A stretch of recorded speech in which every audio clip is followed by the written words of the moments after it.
At his wedding, my son announced to everyone, "I've always hated our last name. I'm truly ashamed to be a son." The whole crowd chuckled as he publicly shamed our family. What he didn't realize was that name came from a line of millionaires. Just that same week, I inherited $10 million. Here's how I remember it, clear as a splinter in your thumb.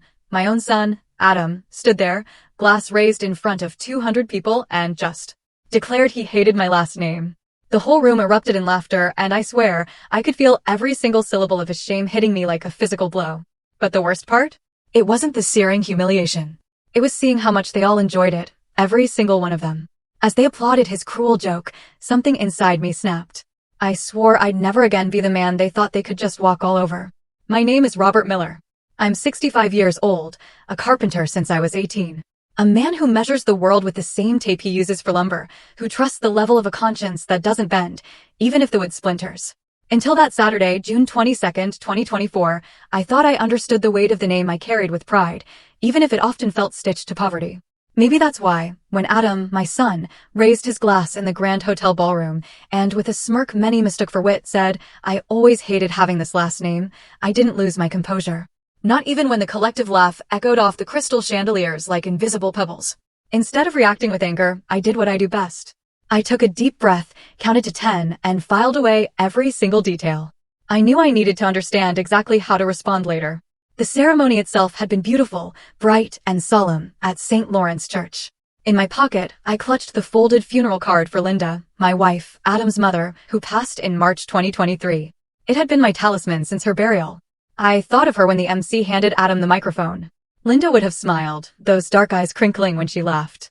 She would have known, sensed the shipwreck coming. She would have read that shadow of nervousness at the corner of Adam's lips, a gesture he inherited from me, one that always gives him away when he's about to say something he can't back up. I thought about how we'd raised him, between double shifts and notebooks full of homework in our old neighborhood, counting every dollar in a low voice, listening to the refrigerator whistle at night because its motor was failing. Where had the compass gone wrong? In what hallway of his fancy consulting firm did he start believing the Miller name was a stone in his shoe? Adam spoke of love, of finding Chloe Sullivan, of her patience with his endless workdays. Then, with the room swaying with easy emotion, he threw his dart, wrapped in gift paper. I always hated having this last name. I was embarrassed by it in college, and it weighs on me every time I sign it. Today, by getting married, I feel like I can finally leave it behind. Then I heard it. The laughter. From a table in the back. His New York colleagues unmistakable in their shiny suits. I saw Chloe's fingers tighten on her bouquet. She didn't laugh, but she didn't intervene either. Linda's relatives turned confused towards that table. My aunt put a hand to her chest. Another started cutting the flan served too early, as if dessert could absorb the bitterness. I didn't get up. I didn't make a scene. I just rested my fingertips on the tablecloth. I aligned the knife with the napkin. I took note of the silence from those who knew who had paid for every one of Adam's notebooks, every bus ride to school, every pair of shoes when his growth spurts hit. My trade taught me that impulse is a poor advisor, and that beams not faced with patience eventually give way. Amidst the noise, I noticed small things. The photographer focused more on the New York friends than the family. Chloe's grandmother corrected a grandchild who said, "How funny, my workshop neighbor." Larry Parrish squeezed my shoulder as he passed, a light touch that said, "I'm here."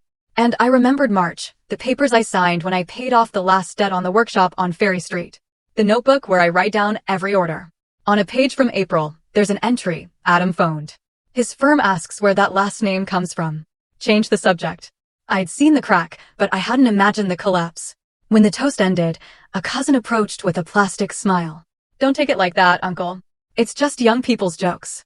I answered with a phrase my father used to repeat, for when humiliation disguised itself as humor, jokes that hurt are just cowardly truths. I searched for Adam with my eyes. He was surrounded by friends, oblivious to me, as if I were just another nameless guest. At 10 o'clock, I went out to the terrace to breathe. Chicago smelled like late spring blossoms. I turned on my phone. 2 clients asking for shelves. My brother-in-law sending a heart emoji for the toast photo. A bank notification. I put the phone away and took out Linda's funeral card. I spoke to her in a low voice. "You heard him, didn't you? Our name weighs him down." I wasn't asking for comfort. I was offering myself a purpose, to protect what we are. I returned to the ballroom when they announced the cake. Someone asked me to say a few words. I said very little. "Congratulations, kids. May life teach you to honor who you are." There was an uncomfortable murmur. I took a tiny piece of cake, savored the sugar like someone memorizing one more detail. And I sat down next to the empty chair Linda would have occupied. At midnight, I walked home alone down Trajan Street, carrying a box of favors, the card with misspelled names, embroidered napkins, a photo of the newlyweds. The silent city let me hear my footsteps and the murmur of my ideas, not of revenge, but of care. A lesson I learned standing doors: if you push too hard, you splinter. If you pass slowly, you rescue the color. At home, I opened the green-covered notebook and wrote the date. I left 3 lines blank because some wounds need air. Then I wrote, "Note every gesture from today on. Do not explain. Do not justify. Wait." I placed Linda's card as a bookmark and went down to the workshop. The smell of wood brings me back to myself. On the workbench rested, in order for a school, a bookshelf for their library. I ran my hand along the edge and thought, this was the legacy I understood. Useful things. Firm. Made with patience. A late-night program was playing on the radio. A caller was talking about how last names tell stories we sometimes don't know. I smiled without humor as I sharpened my chisel. I reviewed past scenes with Adam. The day I bought him a suit for his first interview. The night he asked me not to come to a dinner with executives. The time he corrected my pronunciation in front of his friends. I also remembered his early generosity when he used to share his sandwiches at school. Nothing ever completely disappears in a child. It just changes place. At 1:15, I closed the workshop, made chamomile tea, and opened a box where I keep documents. Among the photographs, a letter from my father dated 1979.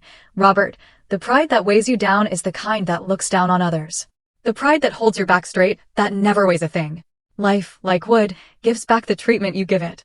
The following days passed in a strange calm, like the silence before a summer storm. Adam didn't call on Sunday, nor on Monday. His silence confirmed my suspicion. He considered the wedding episode over, a bad joke time would erase. I knew this strategy from his adolescence. He'd wait for family routine to absorb an incident until it became invisible.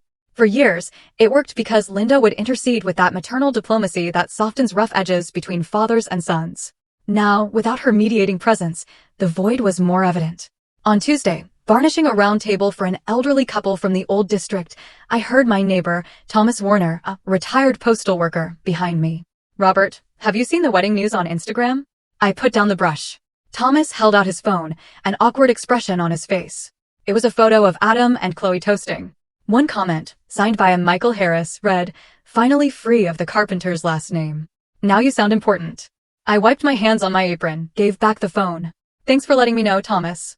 Some things are good to know." He nodded with the gravity of someone who understands that certain pains don't need words. That night, I opened my social media profile for the first time, practically abandoned since Linda's death.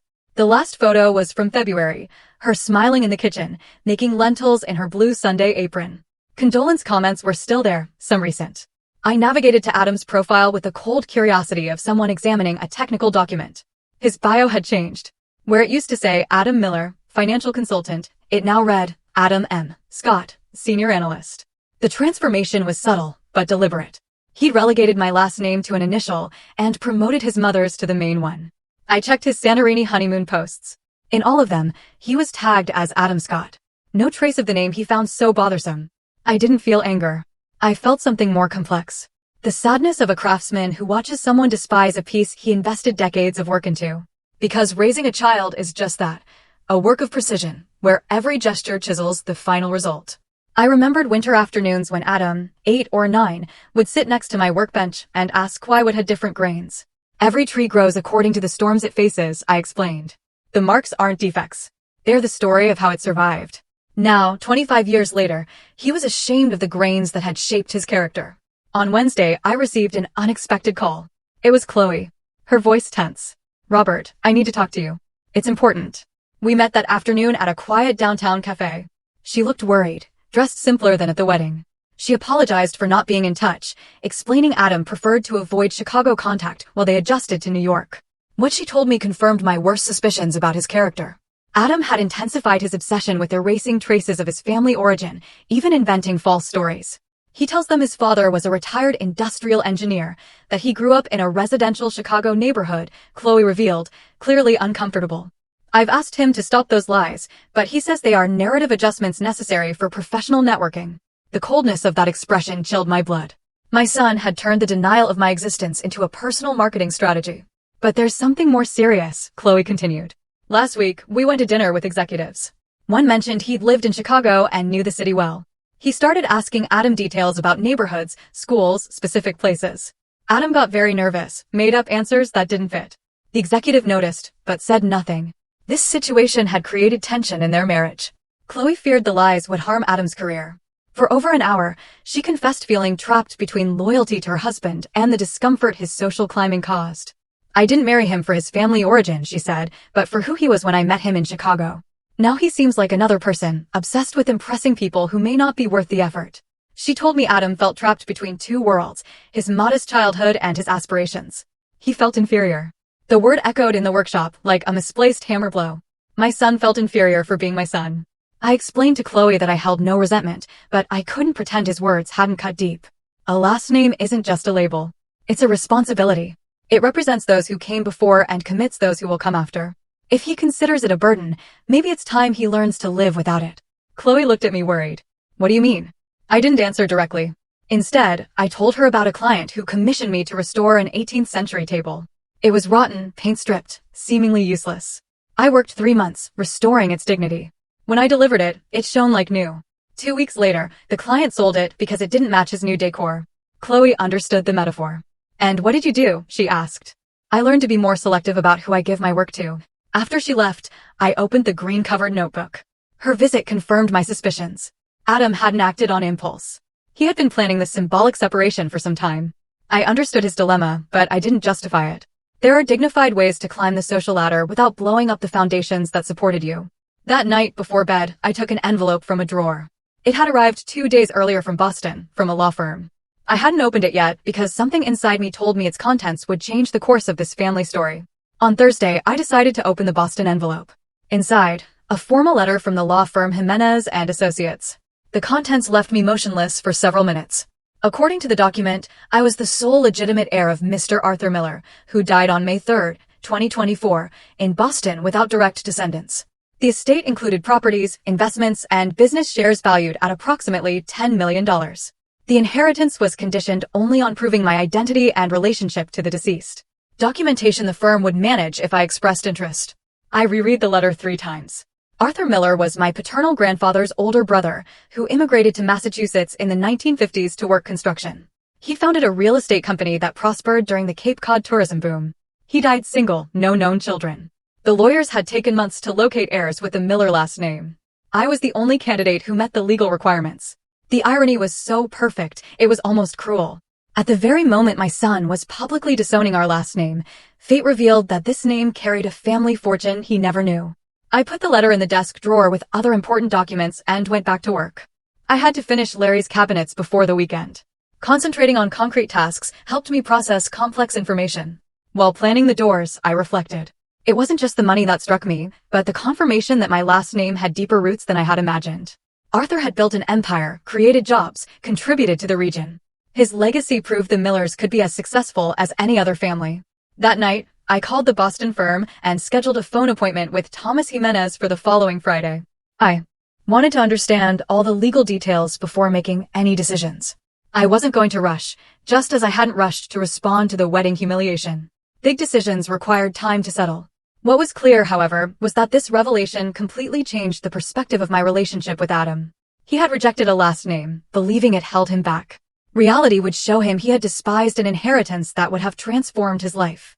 On Friday, before the call, I stopped by Linda's grave. I quietly told her about the letter, about Chloe's conversation, about Adam's plan to erase my last name. What would you do in my place? I asked the gray granite. I didn't expect a supernatural answer, but the clarity that sometimes comes when we verbalize complex dilemmas. Linda had always defended Adam, even when his behavior was questionable. But she had also been firm in defending family values. I remembered her saying, children grow up to leave, but not to forget who raised them. The phone call with Thomas Jimenez lasted almost an hour. He explained Arthur had been a meticulous man. His will had specific instructions about locating heirs and managing the estate. One clause caught my attention. The will stipulated that only individuals who honored the Miller name with dignity and pride could inherit. It was as if Arthur had anticipated situations like the one I was experiencing. I agreed to begin the process, but I asked for absolute discretion. Thomas assured me of confidentiality. He understood that family inheritances often generate tensions requiring careful management. After hanging up, I sat on the workshop bench and looked at my hands, stained with varnish, marked by decades of manual labor. These hands had built furniture, repaired homes, supported my family during difficult times. Adam had watched them work since he was little. But now he was ashamed of what they represented. Arthur's inheritance offered me the chance to show that the Miller name was not synonymous with limitation, but with the ability to generate wealth and progress. But it also presented a complex moral decision. Should I share this revelation with a son who had publicly renounced his part in our family history? I opened the green-covered notebook and wrote a line that summarized my state of mind. The name he rejected just became the most valuable one he has ever known. I put the pen down and went for a walk through the neighborhood. The streets were quiet at twilight, neighbors watering plants, children playing in the square. It was my world, authentic and simple, the same one Adam considered insufficient for his aspirations. As I walked, I understood.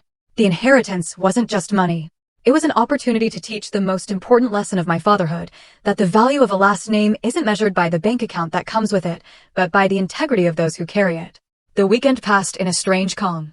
No calls from New York, no messages of apology, no attempts at reconciliation. Adam seemed to have decided that silence was the best strategy for letting the wedding incident fade into oblivion. But I had learned something fundamental. Time doesn't erase wounds. It only turns them into scars.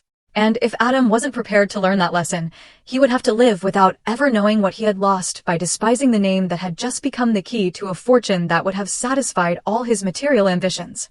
The decision was made. I would wait. I would observe. And when the time was right, I would show him the true value of what he had chosen to reject.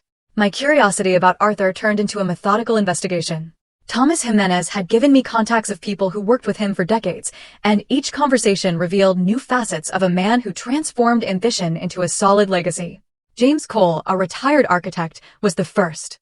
We met at a cafe in Boston's Beacon Hill. Arthur was demanding but fair, James recalled, stirring his coffee. He never accepted second-rate materials. He used to say that a poorly built building is a betrayal of the families who will live in it. He showed me photos from the 70s and 80s. Arthur personally supervising, in blue overalls and a white hard hat. One anecdote stuck with me. During construction of a complex building, structural problems required costly foundation modifications. Other developers would have sought cheap fixes. Arthur halted the project for 6 weeks, hired engineers, invested an extra $150,000. My name will be associated with this building for the next 100 years, he told them. I will not allow it to fall on any family. That resonated like an echo of my own convictions about responsibility. Next was Rose Carter, an accountant who managed Arthur's finances from 1985 until his death. She received me in her modern office.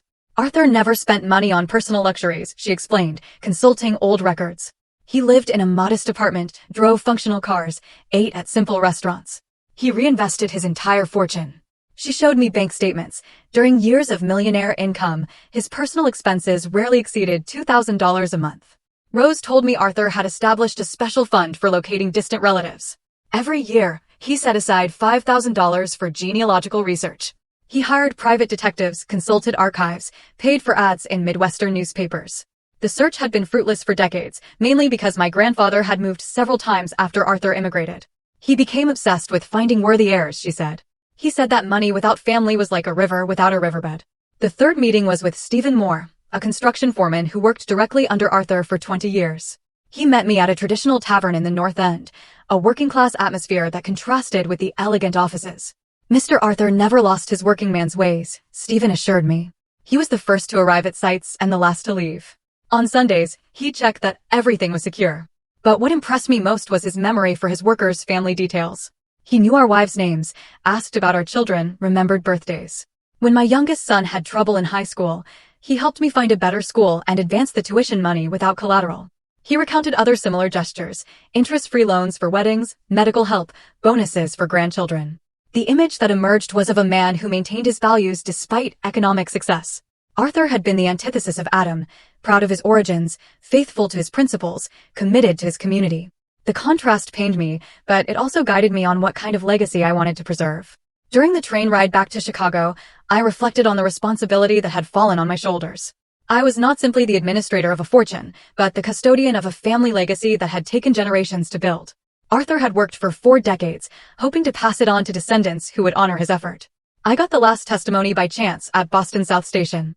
Waiting for my train, I recognized an elderly man reading a newspaper, Frank Miller, Arthur's second cousin. He was the smartest in the family, Frank told me when I introduced myself. He always knew he had to leave town to get ahead, but he never forgot where he came from. He wrote me long letters, sent money when harvests were bad, asked about all the relatives. Frank explained that Arthur's branch of the family had dispersed after the Great Depression. We lost touch because there were no phones or good roads. But Arthur always promised he would return when he was rich to help rebuild what we had lost. Back in Chicago, I organized all the information into a folder titled Family History, Arthur Miller.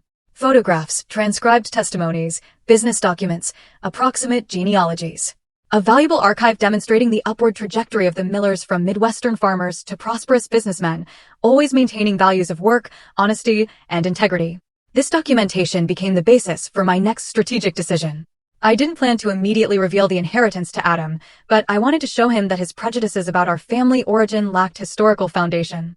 I prepared a selection of Arthur's photographs on construction sites, press articles mentioning his successful projects, and testimonies highlighting his reputation. The temptation to confront him directly was intense, but I resisted. First, I wanted to verify if he maintained his dismissive attitude, or if he showed signs of reflection. Effective educational decisions require precise timing, like cuts in wood that must follow the natural grain to avoid splintering. The plan involved several phases: silent observation of Adam's evolution, evaluation of his attitude toward me and our name, then a decision on whether he deserved to know about the inheritance, or if he should remain permanently excluded. It required patience. But the deepest paternal pedagogy admits no improvisation or emotional haste. Observing Adam from a distance became an exercise in patience that tested my self-control. Through his social media posts, I followed his new married life in New York. Dinners at elegant restaurants, art galleries, weekend getaways to European cities. In all images, he was tagged as Adam Scott, solidifying his systematic abandonment of his father's last name. His friends commented, "You've become so elegant," or "You don't even seem like the same guy from Chicago." Observations he received as compliments. The transformation was evident. He had managed to reinvent himself as the sophisticated professional he had always aspired to be. What struck me most was the total absence of references to his family of origin. Not a single mention of Linda on the anniversary of her passing. Not a nostalgic memory of Chicago, not even childhood photographs that could humanize his new public image. It was as if he'd tried to erase his past. One afternoon in late September, while repairing an antique display case, I received an unexpected visit from Paula Scott, Linda's older sister. We hadn't seen each other in months. She arrived with pastries. "Robert, I came to see how you are. The neighbors say you've been very quiet lately." Paula had heard rumors about Adam's wedding behavior. A cousin of Chloe's mentioned there were tensions during the toast. "Is it true?" Adam said something inappropriate. I wasn't surprised. Chicago is a city where family news travels faster than the L train.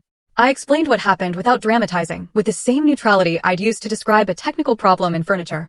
Paula listened in silence, her brow furrowing. "Linda would have been terribly upset," she whispered. She always defended Adam, even when he showed those airs of grandeur he picked up in New York. But this. She shook her head. "There are lines you don't cross, no matter how ambitious you are." During our conversation, she shared something new.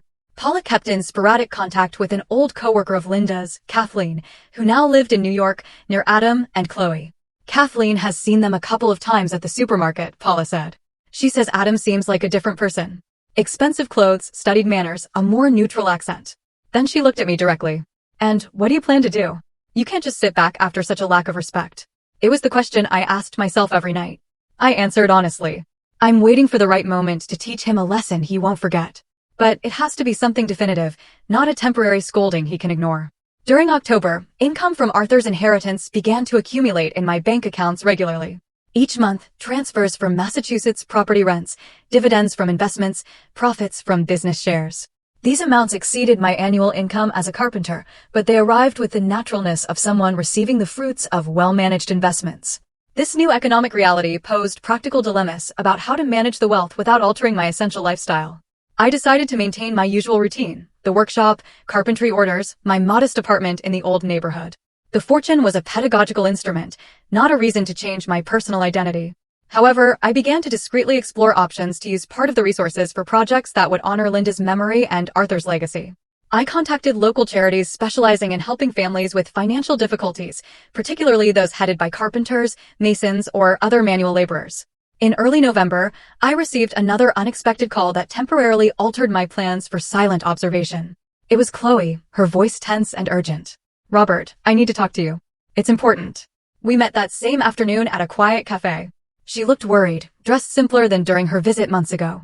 What she told me confirmed my worst suspicions about Adam's character. He had intensified his obsession with erasing traces of his family origin, going to the extreme of inventing false stories about his past. He tells them his father was a retired industrial engineer, that he grew up in a residential Chicago neighborhood, that he studied in private schools, Chloe revealed. I've asked him to stop those lies, but he says they are narrative adjustments necessary for professional networking. But there's something more serious, Chloe continued, lowering her voice. Last week, we went to dinner with his company's executives. One of them mentioned he'd lived in Chicago during the 80s and knew the city well. He started asking Adam details about neighborhoods, schools, specific places. Adam got very nervous and made up answers that didn't fit. The conversation lasted over an hour. Chloe confessed she felt trapped between loyalty to her husband and the discomfort his social climbing caused her. I didn't marry him for his family origin, but for who he was when I met him in Chicago. Now he seems like another person, obsessed with impressing people who may not be worth the effort. As we parted, Chloe asked me not to reveal the content of our conversation to Adam. I just wanted you to know that there's someone in New York who doesn't approve of what he's doing. Linda didn't deserve for her son to go to these extremes. Her words moved me deeply. They confirmed that family values still had defenders. Back home, I updated my notes in the green-covered notebook. Adam's behavior had evolved from simple family shame to the systematic falsification of his personal history. He wasn't just disowning his last name. He had begun to deny my existence as part of his social reinvention strategy. Arthur's inheritance now took on an almost poetic dimension. My son was lying about his origin to impress superiors who valued family status, while ignoring that he had legitimate access to a fortune that would have satisfied all his material ambitions. The irony was perfect. By despising the Miller name, he had automatically lost the right to benefit from the wealth that same name had generated. That night before bed, I took out the yellowish photograph Frank had shown me, a young Arthur posing with his brothers next to the family home. I studied it carefully, looking for resemblances, imagining conversations they might have had about the future. None of those serious-faced men could have imagined that decades later, a direct descendant would be ashamed of the name they had carried with farmer's pride. I only had to decide when and how to reveal this truth to him, so he would understand the magnitude of his mistake, preferably when it was too late to correct it. December arrived with the determination to formalize the decisions I had been maturing for months. Arthur's inheritance was no longer an abstract novelty, but a consolidated reality that generated constant income, providing me with the resources to materialize the most important educational project of my fatherhood. I contacted Patricia Morgan again, the lawyer who had advised on the initial process, to explore creating a charitable foundation that would channel a significant part of the estate towards specific social causes. The meeting was held in her office on a cold morning. I want to establish an institution that helps families of manual laborers, I explained, as we reviewed the updated financial documents. Scholarships for the children of carpenters, masons, plumbers, electricians. Interest-free loans for small family workshops. Medical aid for craftsmen without full insurance. Patricia took meticulous notes, evaluating viability. It's a beautiful initiative, Mr. Miller. Have you thought about the foundation's name? I didn't hesitate. The Linda Scott Miller Foundation, I said. In memory of my wife. It was the ultimate tribute to the one who had held our family together with unconditional love. The incorporation process required weeks of complex paperwork. We drafted bylaws, defined objectives, established selection criteria, designed monitoring protocols. Patricia coordinated with notaries, tax managers, agencies. My role was to approve strategic decisions and provide the initial endowment, $3 million. This would generate enough interest to finance activities for decades without depleting the principal capital. While the foundation's creation progressed, I maintained absolute discretion. I kept working in the workshop with the same dedication, accepting modest orders. The only difference, I began turning down jobs that required me to travel, needing to be available for foundation meetings. In January 2025, the Linda Scott Miller Foundation received official authorization. The public presentation ceremony was held at Chicago City Hall, attended by construction unions, artisan associations, local charities. I gave a brief speech, highlighting the commitment to dignifying manual labor and supporting families who, like mine, had built the city with honest effort. Local media covered the event positively, highlighting the generosity of the anonymous donor. The Chicago Chronicle published an extensive report, including photos of me symbolically handing the first scholarship to the daughter of a retired plumber. WGN News aired a 5-minute interview. Someone who greatly values the work of artisans decided to dedicate part of their estate to helping families like ours, I declared to the cameras. The irony of those words gave me private satisfaction. I was describing Arthur without lying, while omitting crucial information.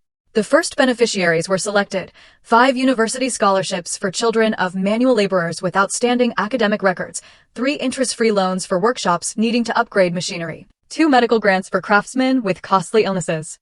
The media echo reached New York via social media and digital newspapers. One afternoon in February, I received a phone call I had been anticipating for weeks. It was Adam, his voice confused and slightly agitated. "Dad, I've seen news about a foundation in Chicago that helps people like us. Do you know about it?" His phrasing revealed the discomfort any topic related to our social status caused him. I replied with studied naturalness. "Yes, it's an interesting initiative. It seems there are generous people who value the work of artisans. Do you know who funds it?" Adam insisted. "The papers say it's an anonymous donor, but it must be someone very wealthy. $3 million isn't an amount just anyone can donate." The figure had caught his attention, as was logical for someone obsessed with money and status. "I have no idea," I lied deliberately. "I suppose there are rich people who remember where they come from and want to help families going through similar difficulties." The silence that followed was long and uncomfortable. Adam was processing the implications, probably connecting them to his own behavior. Over the next few days, Adam sent several WhatsApp messages asking for details. He wanted the donor's name, criteria, growth prospects. His questions revealed genuine curiosity mixed with what could be interpreted as moral unease. The moment of greatest tension came when he asked me to intercede to get him a meeting with the foundation's leadership. "Chloe and I are thinking of making a significant donation, but we'd like to speak directly with the decision-maker." The request put me in a delicate position. I'd have to refuse without being able to explain the real reasons. "I don't think I have that kind of influence," I replied. "The foundation maintains strict confidentiality about its internal procedures, but you can write directly to the official address listed in the newspapers." His insistence confirmed the project had piqued his interest in an unexpected way. By the end of February, the foundation had settled into its normal operational rhythm. Offices downtown, competent staff. I visited weekly to oversee activities and meet beneficiaries. Seeing young children of Masons enrolling in university, watching family workshops modernize, hearing gratitude from artisans who had overcome medical crises, all validated the decision to channel the inheritance toward constructive causes. During a routine visit, the coordinator informed me of an unusual application that had arrived by mail. Adam Miller Scott, residing in New York, was offering to volunteer for the institution's promotional activities and expressed interest in collaborating financially. The letter included his resume, references, and a personal statement explaining his emotional connection to manual laborers' families. Reading it, I smiled bitterly. My son had temporarily retrieved the Miller name to present himself to a foundation he admired, but he continued to use the Scott name professionally. That night, I wrote in the green notebook, "Adam wants to be part of an institution funded with money from the name he rejected. The irony is perfect, but he doesn't know it yet. It's time to complete his education." The call came one day. In March, exactly at 11 a.m. I was finishing varnishing a dining table. It was Adam, but his voice sounded different, less confident, with a note of vulnerability I hadn't heard since his adolescence. "Dad, I need to ask you for something important," he began after formal greetings. "Chloe and I are going through some temporary financial difficulties. I was wondering if you could help us with a small loan, something like $5,000. I'd pay you back in 6 months with interest." The moment I had been anticipating for months had arrived sooner than expected. I put the brush in the can and sat on my high stool. "What kind of difficulties?" I asked, in the neutral tone I'd perfected during this long family crisis. Adam took a moment to answer, choosing his words carefully. "The company is restructuring some departments. My position is secure, but they've cut the quarterly bonuses we were expecting, and Chloe wants to change jobs, find something more stable, but that means a period with no income from her." I listened without interrupting. He spoke of unexpected apartment expenses, heavier bank loan payments, the need to maintain a certain standard of living for his professional commitments. He didn't directly mention the expensive dinners or weekend trips, but it was clear the sophisticated lifestyle he had adopted had financial costs his real income couldn't comfortably sustain. "I understand the situation," I replied when he finished. "But I have a question. Why are you coming to me? As I understand it, you prefer to keep your distance from your family origins. I wouldn't want asking your father, the carpenter, for help to compromise your professional image." The silence that followed was so long, I wondered if the call had dropped. When he finally spoke, his voice was deeper. "Dad, I know I said some inappropriate things at the wedding. I was nervous. I'd had too much to drink. It wasn't my intention to offend you." The apology was partial and insufficient, but it revealed he had been thinking about the incident. However, he mentioned nothing about the subsequent lies Chloe had told me about, nor the systematic name change. "Adam," I said, with the firmness I'd learned over decades of raising a son, "words have consequences. They can't be erased with apologies of convenience when a financial need arises." "But you're my father," he insisted, with a note of desperation that felt familiar. It was the same tone he used as a child when he wanted Linda to intercede. Families help each other regardless of any temporary differences that may arise. His choice of words caught my attention. He had turned the public humiliation of our name into temporary differences, a euphemism that minimized the gravity of his behavior. It was clear he still didn't fully grasp the dimension of the offense. I explained that my refusal was not motivated by personal resentment, but by educational principles. A man who is ashamed of his last name must be able to build his future without depending on the person who bears that name. If you consider the Miller name a social burden, the logical thing is to also reject financial support from a Miller. My argument was relentless, but fair. I couldn't let him selectively use our family relationship, despising it in public when it suited his social ambitions, but turning to it in private when he needed money. It's not that simple, Dad, Adam protested. I work in a very competitive environment where family image influences professional opportunities. It's a practical matter, not a personal one. His response confirmed he still didn't recognize the fundamental error of his perspective.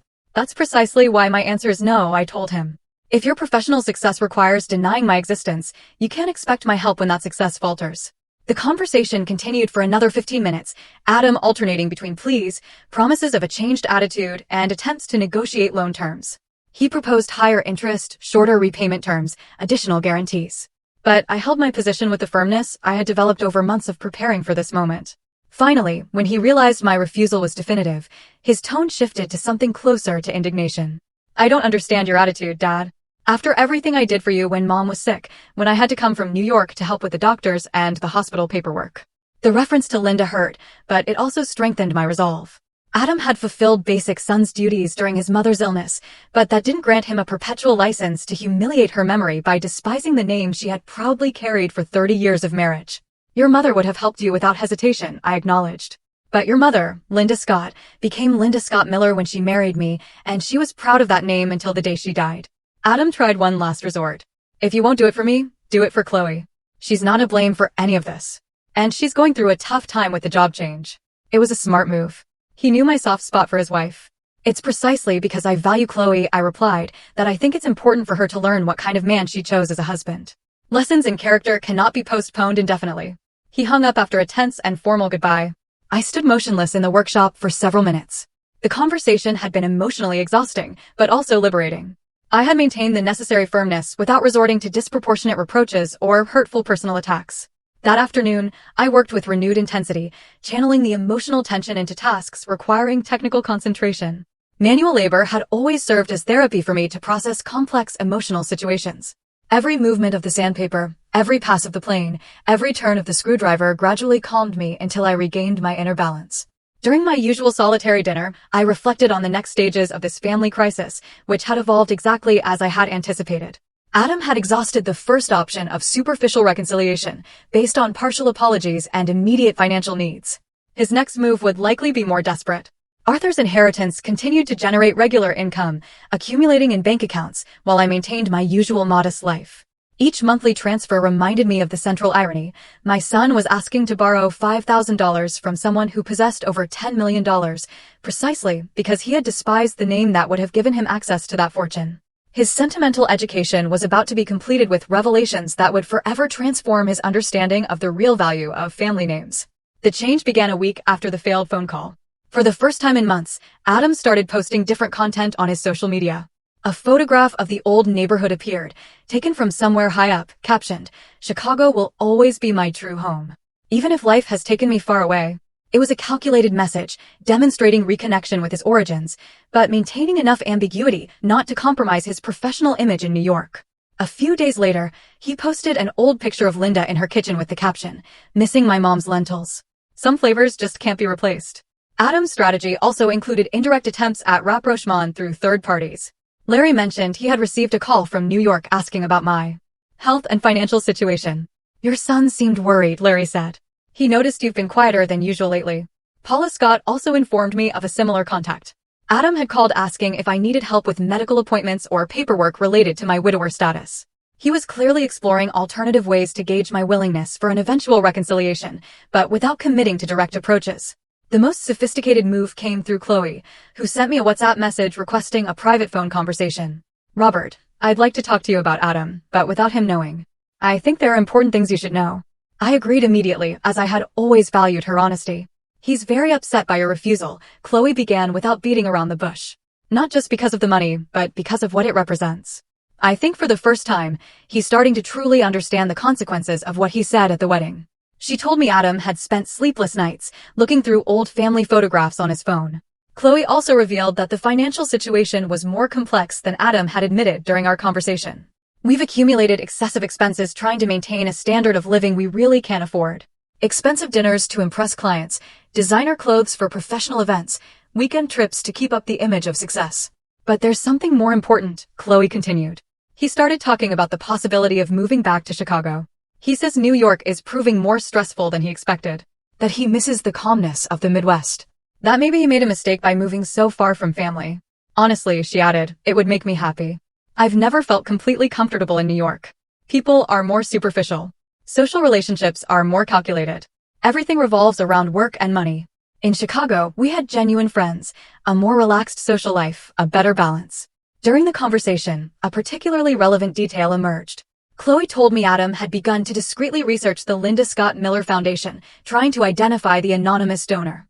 He's obsessed with that story. He says it must be someone who knew your wife, maybe an old client of yours who became wealthy. Have you considered telling him the truth about your financial situation? Chloe asked me directly. The question caught me off guard, as I wasn't sure how much she had inferred. Robert, I know there have been significant changes in your life over the past few months. The neighbors are talking. I explained that I had received a small inheritance from a distant relative, enough to improve my situation, but not to solve other people's financial problems. It was a partial truth, satisfying her curiosity without revealing information that could prematurely reach Adam's ears. That's precisely why I'm being discreet about it, I explained. If Adam knew I had financial resources, his approach to me would be motivated by material interest, not by genuine recognition of his mistakes. I prefer any reconciliation to come from genuine reflection. At the end of the conversation, Chloe asked me to reconsider my attitude toward Adam, arguing he was showing genuine signs of remorse. I'm not asking you to give him money, but maybe you could offer him some sign that the relationship can be repaired if he demonstrates real changes in his behavior. Tell him I am willing to rebuild our relationship, I replied, when he proves he truly values the Miller name. Not just when he needs help from a Miller. That night, after the conversation with Chloe, I made a decision I had been postponing for weeks. It was time to accelerate the educational process. To create a situation that would force Adam to directly confront the contradictions of his behavior. I contacted Patricia Morgan to discuss organizing a public event for the foundation that would generate significant media coverage. I want it to be something memorable, I explained. An event that demonstrates the institution's social impact and attracts regional and national media attention. Patricia suggested a benefit gala at the Civic Opera House, attended by political figures, business leaders, social organizations. We could invite the mayor to present an official recognition to the foundation. Get coverage from WGN and major Midwestern newspapers. The date was set for the last Saturday of April. Invitations were sent to a select list of 100 personalities. The media confirmed full coverage. The program included the presentation of a special recognition to the anonymous benefactor who had transformed the lives of dozens of Chicago families. I would attend as a special guest, officially maintaining my anonymity, but prepared to reveal my identity at the ceremony's climax. It was the perfect setting to show Adam that the Miller name had generated social recognition, community impact, and public respect. The Thursday before the gala, Adam called me, his voice especially humble. Dad, I know we've had our differences, but I'd like to come to Chicago this weekend. I want to talk to you face to face. Apologize properly. Try to repair what's broken between us. The request came with perfect timing for my plans. That sounds good, I replied. But I want you to understand that serious conversations require complete honesty. No more half-truths or convenient excuses. He accepted the conditions without hesitation. Saturday would be a memorable day for both of us, though for different reasons than he imagined. The final lesson of this family crisis was about to begin, and I had all the necessary elements to make it definitive and unforgettable. Arthur's inheritance had provided me with the perfect teaching tools. Now I just had to use them at the right time and place so that Adam would understand, perhaps too late, the true value of the name he had chosen to despise. Adam arrived on Friday afternoon, driving a rental car from O'Hare. I saw him approaching from the workshop window. He walked more slowly than usual, shoulders slightly slumped, carrying a small suitcase. His appearance had subtly changed since the wedding. Still elegant, but he had lost that arrogant confidence that characterized his movements. I opened the door without unnecessary drama, with the serenity I had cultivated. Dad, he said, and in those 2 words, I sensed a vulnerability I hadn't detected since his adolescence. I invited him in, offered him coffee, asked about his trip and about Chloe, with the formal courtesy one extends to important but distant visitors. Dad, I want to apologize, he began, when we sat in the small living room where Linda used to watch her afternoon soaps. Not just for what I said at the wedding, but for everything that's happened since. I've behaved like a coward and an ungrateful son. His speech sounded rehearsed, but the tears that began to well in his eyes seemed genuine. I listened to his full confession without interruption. He told me about the social pressure in New York, the insecurity that colleagues from wealthy families caused him, the irrational shame he had developed for our modest origins. It's not that I was really ashamed of you or Mom, he explained. I was ashamed of myself for not being born into a family that would make my professional path easier. And what about the lies afterward? I asked him directly. Chloe told me you've been inventing stories about your family origin to impress your superiors. His face fell slightly. She told you. I was hoping to explain it to you myself. I confirmed I knew the details of his personal reinvention in New York, including the systematic name change. That behavior hurts me more than the wedding toast, I explained. A public offense can be a momentary mistake. Systematically lying about your family identity is a sustained betrayal. Adam sank into the sofa as if the weight of his decisions had physically materialized on his shoulders. You're right. I've built a false version of myself to impress people who honestly probably wouldn't respect me more even if I were a banker's son. It's pathetic. For the first time, his remorse sounded completely genuine, devoid of tactical calculations. The question is, I said, what do you plan to do now with that false version you've built? I want to undo it, he replied without hesitation. I want to get the Miller name back on all my profiles. Correct the lies I've told about our origins. Prove publicly that I'm proud to be your son. His words sounded convincing, but I had a more demanding test prepared. I'm glad to hear you say that, Adam, because tomorrow you'll have the perfect opportunity to prove it. I explained that I had been invited to the gala for the Linda Scott Miller Foundation at the Civic Opera House. The foundation that helps workers' families? He asked, surprised. How did you get an invitation to such an exclusive event? I explained that I had connections in the local carpentry world, that some aid beneficiaries were old colleagues. I'd like you to accompany me, I proposed. It will be an opportunity for you to see how one can generate social respect without denying family origins. The proposal visibly excited him. I'd love to go with you. It could be a way to show publicly that I'm not ashamed of being part of a worker's family. There's one condition, I added. I want you to use your full name during the entire evening. Adam Miller Scott. No hiding, no half-truths. He immediately agreed. He even suggested we could use the occasion to introduce him to professional contacts in Chicago. During the dinner I prepared that night, lentils with sausage, Linda's recipe, the conversation flowed with a naturalness we hadn't experienced since before his move to New York. Adam told me details about the pressures at work, the difficulties of social adjustment, the loneliness he had felt. Ambition blinded me, he admitted, savoring the lentils. I thought professional success would compensate for any personal sacrifice. But I've discovered that success without authentic roots is hollow, unsatisfying. Your mother would have been proud to hear you talk like that, I said, and I saw his eyes moisten again. After dinner, we took out family photo albums we had stored after Linda's funeral. Adam looked at the pictures with renewed attention, as if seeing them for the first time. One particular photograph caught his eye, his college graduation. Linda and I flanking him holding the diploma with a proud expression. Do you know what hurts me most about this picture? He asked. That you both are more proud of my achievement than I was. I was already thinking about the next step, about impressing future employers. You were just happy to see me succeed. That's unconditional love, I explained. Parents celebrate their children's successes without expecting recognition. But when those children grow up and reject us to impress strangers, the pain is proportional to the love invested. Adam nodded with a grave expression. I understand now why my request for money upset you so much. It wasn't just the loan. It was the hypocrisy of disowning you in public and turning to you in private when it suited me. Saturday dawned clear, with that golden Midwestern spring light that makes Chicago look like a postcard. During breakfast, Adam asked me details about the gala. What kind of people would be there? If I personally knew the foundation's anonymous donor. I answered with general information, carefully hiding the details that would turn the evening into a devastating revelation. I just ask you to keep an open mind, I warned him. Some things you'll discover tonight might surprise you. In the mid-afternoon, we began to get ready. Adam dressed in an elegant dark suit, crisp white shirt, sober tie. I chose my best suit, the same one I had worn for my wedding to Linda 30 years earlier. Before leaving, I stopped by the workshop to pick up an envelope I had prepared, documents related to Arthur's inheritance, photographs, financial statements, and a personal letter to Adam explaining my reasons. The final moment of truth had arrived. The gala would become the perfect stage to complete my son's sentimental education, demonstrating to him, irreversibly, the true value of the name he had chosen to despise. The Civic Opera House glittered under the night lights when we arrived by taxi at 8 p.m. The neoclassical facade was lit with special spotlights, and a red carpet stretched from the main entrance to the curb where photographers captured arrivals. "I didn't imagine a charity foundation could organize something so elegant," Adam commented. "The anonymous donor must have invested a considerable fortune." A hostess asked for our invitations. I presented the 2 passes I had specially requested. "Mr. Miller," she read, "you have a table reserved in the VIP section. Please follow the usher."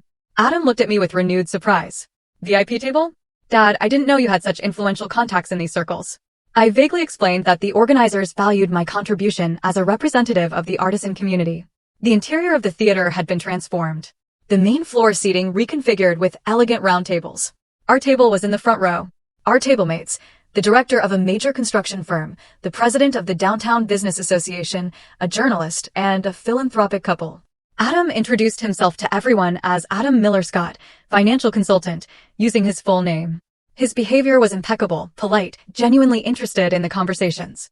During the cocktail hour, Adam made professional contacts, exchanging business cards, discussing opportunities. "I'm considering moving back to my hometown," he explained to those who asked. At 9 o'clock, a sharp, elegant chime announced the start of the official ceremony. The mayor took the stage.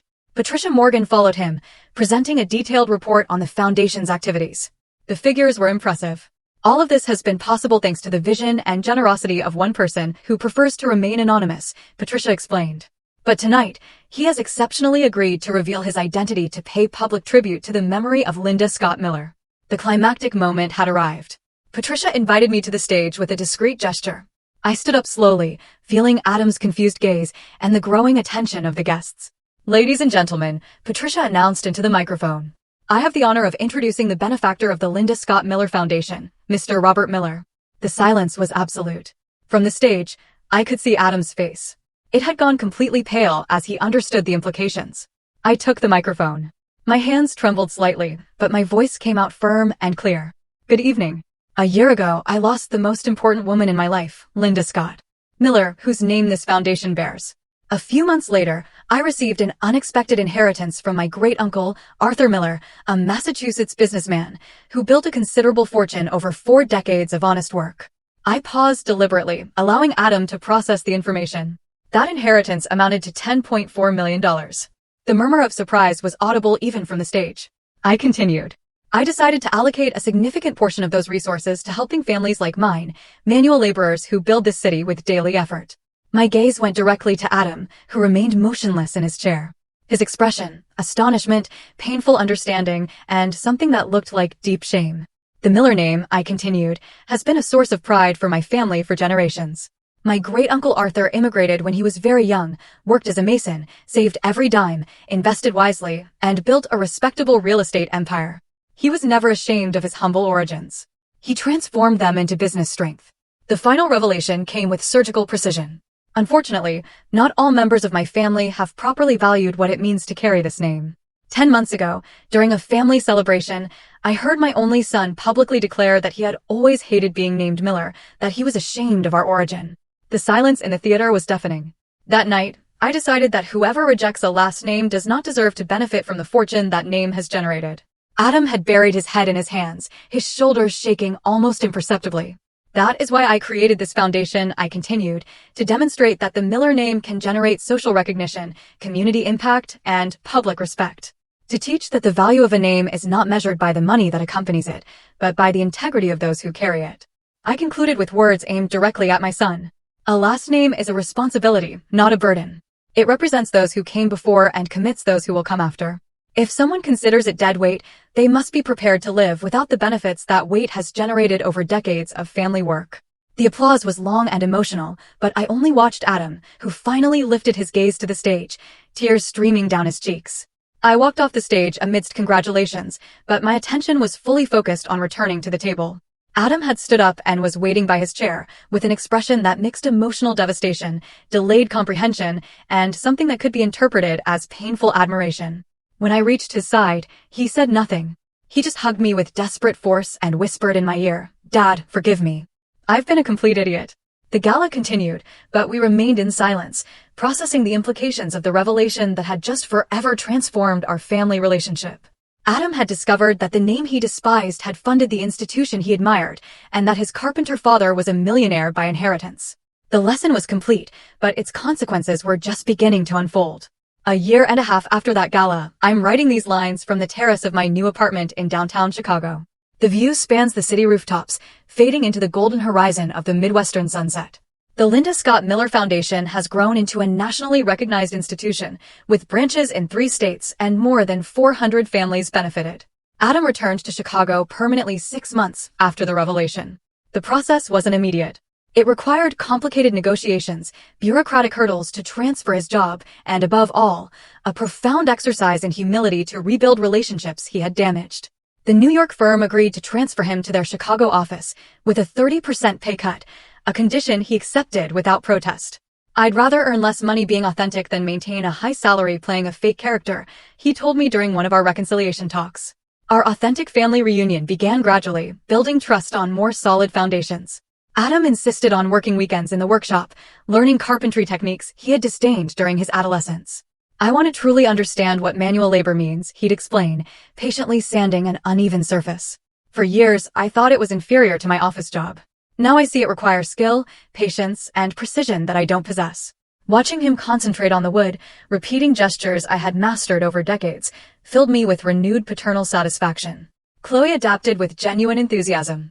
The return to Chicago gave her back the peace she had lost in New York, where she felt constantly judged by superficial social standards she didn't share.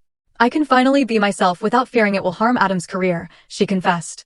She found a job at a local cultural foundation, work that brought her more personal satisfaction than her previous roles. I made the most significant decision during the fall of 2025.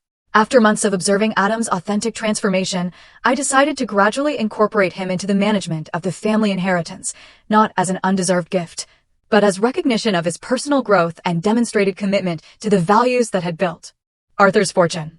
He began by volunteering at the foundation, getting to know individual cases, participating in evaluations, understanding the social impact of the wealth he had once despised.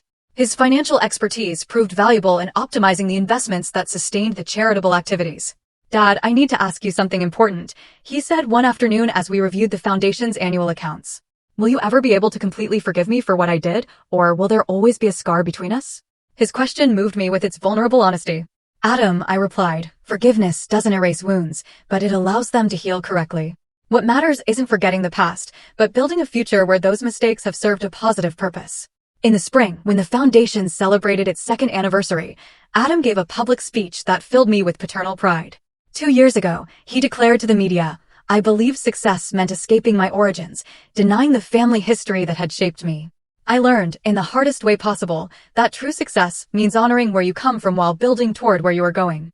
Then, Adam and Chloe announced that summer they were expecting their first child. The news moved me deeply, not just at the prospect of becoming a grandfather, but because it represented family continuity, rebuilt on solid values. "We want our son to grow up knowing the complete history of the Miller family," they told me. They decided to name him Arthur, in honor of the great uncle whose inheritance had transformed our lives. The carpentry workshop continues to operate, though now more as a personal passion than a financial necessity. I still accept special commissions that motivate me, but I've turned down routine jobs. Adam has expressed interest in learning the trade seriously, not as a hobby, but as a complementary professional skill. "I want my son to know that his grandfather was capable of creating beauty with his hands, in addition to managing millions of dollars," he explains. Arthur's inheritance continues to grow thanks to prudent investments and competent management. A substantial part continues to fund the foundation, but I've begun to diversify the social impact by creating a university scholarship fund specifically for the children of carpenters, plumbers, electricians, and other manual trades. During the quiet afternoons, I go up to visit Linda's grave at St. Ferdinand's Cemetery. I tell her the family news. I describe Adam's evolution. I explain how we are using Arthur's inheritance for purposes she would have completely approved of. "Our son learned his lesson," I whisper to the granite where her ashes rest. "It took longer than we'd like, but he finally understood what we tried to teach him. The Miller name, carried with pride, inherited, not imposed. Our grandson, Arthur, will grow up hearing stories about his great-grandfather Arthur, who immigrated with empty pockets and built an empire. About his grandmother Linda, who held the family together with unconditional love. About his grandfather Robert, who transformed an unexpected inheritance into social hope. And about his father Adam, who made serious mistakes, but had the courage to recognize and correct them. This story began with public humiliation and ended with private reconciliation. But its true value lies in the lessons in between. I learned that the deepest paternal love isn't always the most permissive. That some lessons require time and distance to be effective.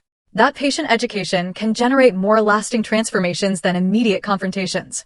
Adam learned that escaping family origins is impossible and counterproductive. That personal authenticity is more valuable than artificial social approval. That last names loaded with history are privileges to be honored, not burdens to be abandoned. When I hold the green-covered notebook where I documented every stage of this crisis, I feel a deep satisfaction for having maintained the necessary firmness without losing essential compassion.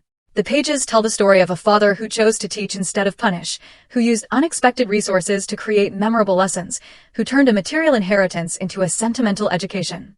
The Miller name will continue for future generations, carried by descendants who will know its complete history, the glories and the shames, the triumphs and the errors, the inheritances received, and the responsibilities assumed. Linda would be proud of this outcome, and Arthur would have approved of the use we've given his fortune. We Millers have finally learned to honor our name.